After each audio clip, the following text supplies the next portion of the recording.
I was picking it up with the retention strap options, or design rather. On the retention strap for the Finn fixed blade K-bar, what you need to do, what I would suggest, is put some Velcro, some heavy duty Velcro on that retention strap, much like SOG did. Man, they really got this knife right when they did it. I just love this SOG knife for a light duty camp chores. It just excels, and at $45, can't beat it.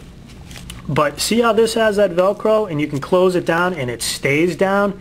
That really secures your knife in there well. Now you're going to have no worries if you're going through thick brush or whatever you might be doing, that's going to catch on anything and pop off, because that will catch on something and pop off if you're going through brush or doing some kind of tactical mission or whatever you may be doing. Again, new gloves. For me to digress for a second, trying to break them in. These things are really stiff gloves. But what I like about these is they've got the mesh on the outside as well as the leather, so they breathe a little bit better than the other ones. So I'm just trying to wear them and break them in. That's why I've got them on. But K-bar, if you're listening, go Velcro, baby. Go Velcro right there, and I think it'll make for a better retention strap. So there you go. That's about all I've got to say about this, and probably all that needs to be said about this sheath. But very good sheath, gives you a lot of different carry options. A couple modifications on that. One, make it an easy access, or whatever you want to call it, quick attach on the belt loop, and do a little Velcro on this thing, man. Make it so that that thing attaches and closes down and doesn't have the ability to be caught and popped off. Enough said. Clean the table off a little bit. All right, to the knife, and man, I really, the more I use this knife, the more I like it. A lot of similar designs between this and the coveted Gerber LMF2, which you can still see in the frame right there. Well, let me move that. All right, here we go. A lot to talk about with this knife. Dare I say we may go 3 parts? All right, I'll try to hustle, but I don't want to miss anything. There's a lot to talk about. Blade length, 4 7/8 inch, so you're almost at 5 inches. I would still call this, until a blade gets to about 7 inches or a little bit past that, I'm still going to call it sort of a medium duty in terms of a survival knife. They just don't have the weight. They just don't have the, and by weight I don't just mean the literal dead weight of the knife. What I mean is really the swing weight. When you have a larger blade, 7.5 inches up to 8, 9, 10, those larger blades, when you're chopping and slicing and hacking, they really give you a lot of swing weight, and that's just physics. The tip here has to move faster than this portion here to keep up with that pivot point or axis point, whatever you want to call it. So you've got a lot of swing weight when you're hacking into trees and things like that, and it makes your job a lot easier. You know, can this do the job? Sure it can. It's just going to take you a lot longer, and it's going to be less efficient. So that's why my category of sort of medium blade survival knives will run until about 7 inches in terms of length. What type of steel is this? This is the D2 steel, and that's all that they make it in. Now, I've heard a lot of criticisms about D2 as an outdoor or wilderness steel, and I'm not sure that I agree with all of them. A lot of the critics, I guess I should say, let me start with the advantages of a D2 against my personal favorite, which is the 1095 steel. And one of the advantages is that this is a harder steel. And from my experience, and please guys, I'm no steel expert, there are people out there that have forgotten more about steel than I'll probably ever remember. But from what I understand, a lot of the merit to a steel will come from the hardening process. And there's some famous steel people out there that work at these different companies. They work at, you know, Buck, I believe. The steel guy over there is Boss. It's B-O-S, B-O-S-S. I'm not sure who, but they all have sort of mastered hardening these tool steels, which kind of make or break the steel, pun absolutely intended. And from what I can tell, K-bar got this one right. This is a Peter Janda design, but I'm not sure if he is the one that actually comes up with the steel and the hardening process.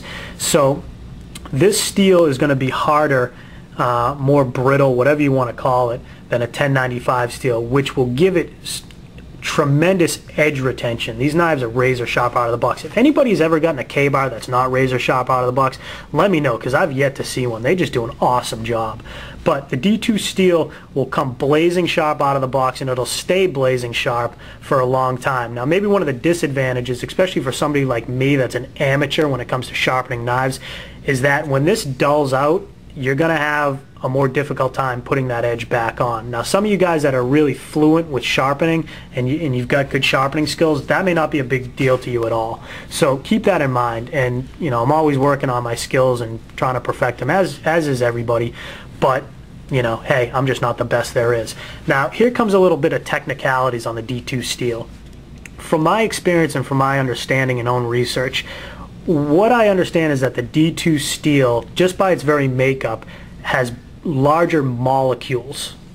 Because those larger molecules, I guess, are just more apt to chipping, or I don't want to say breaking as if the knife's going to break in half, but along this edge, what you may get is some chipping or some breaking. That hasn't been my experience, and like I said, you guys can check my videos. I've pounded this knife and this steel through some, check out the Fire Making Turn Knife Clinic. I put this thing through probably one of the toughest pieces of wood I've ever put a knife through with that pine, and this thing was torqued not only to the side as it was going through that knot, but it also was torqued down and took a nice little left-hand turn, and this thing didn't chip or anything. Hardly any wear on the blade, and I was absolutely thumping on that knife. So check that out. The steel has held up very well in my opinion. I've tested it below freezing and above, hot, humid, dry, wet, all the above. Now, if you strike this thing when you're splitting logs, a lot of times your last strike will drive the knife into the ground as you split the log. And what is going to happen on that? If you're in a rocky environment and you hit rock with this, I have no doubt that it's going to be susceptible to chipping, but that's going to hold true for almost any knife. You contact steel against a rock and you've got a fine edge on the knife, you're going to be looking for trouble. So if you're in the outdoors and you're going through that, try to keep that in mind as well. If you can clear out an area a little bit or pad it with pine needles or maybe make a base with other wood, you're going to preserve your edges a lot better. Now, this comes out of the box with a 20-degree hollow grind, and there's your hollow grind. And one thing I really like about this drop point, this tip right here, you get hit with that and you're going to know it. But the drop point, it doesn't give you so much of a belly for slicing as sort of a straight edge will. But what this grind will do, the 20-degree hollow grind, it's going to make it a very good slicer. But also what it's going to do, and I'm opposing this or sort of contrasting this with a full flat grind. What it's going to do is it's going to leave some flat edges up here where the spine is, and you're at about a 3/16 inch spine on this one. So you've got a great spine to work with in terms of strength, and you can see that runs all the way around the outside of the knife. But we're not done talking about the steel yet. If you take this knife or any D2 steel, in my opinion, in my experience, in my research, and you change that 20-degree to something even more pronounced, then what you're setting yourself up for again is although you're going to have a really sharp edge for slicing, it's not going to make a good splitting tool, because you're taking that steel and you're creating a situation where it's very thin. And again, with those bigger molecules or carbides, whatever you want to call them, that may be another reason why you may get some chipping. So just keep that in mind as you guys reprofile your knives and sort of suit them to your own needs. If you're going to do that, maybe do it with a 1095 steel or something along those lines.